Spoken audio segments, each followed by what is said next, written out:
नमस्कार समस्त को मोर सुंदर सा मिनी व्लॉग रे आपण मानक स्वागत। आज भिडियोटा मुझे सकाल स्टार्ट करुच्चे आम घर पाखक एक्चुअली माछवाला बिक्री आसते तो माँ ये माछ रखुले आम खाइबू बोली। तो माछटा तो छोट माछ भी थिला बड़ माछ भी थिला जेहेतु झील खाइब से कि बड़ माछ माँ नेला अल्प किसी छोट माछ भी रखिला।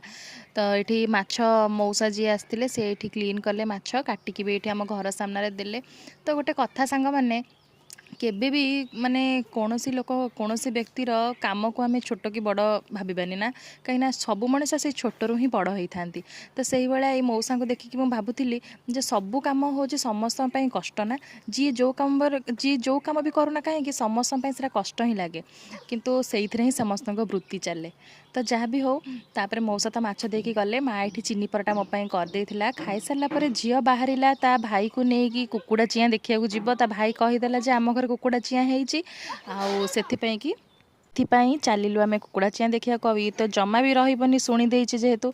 तो भाई ये तो काख करके नहीं गले देखो कुकुड़ा चिआँ देखापी कारण यहाँ गुहाल भितर थिला आ काले गोड़ स्लीप कर से धरिकी नहीं गला। ये देखो मुझे आपण मानक भी देखा केते छोटिया छोटिया होती आउ ता माँ ताकू जगिकी बसी काले किए नहीं जीव से। तो ये दी भाई भौणी बसिकी देखिले आउ भिडटा मुझे रखुच्छी निश्चय सब्सक्राइब करेंगे। धन्यवाद।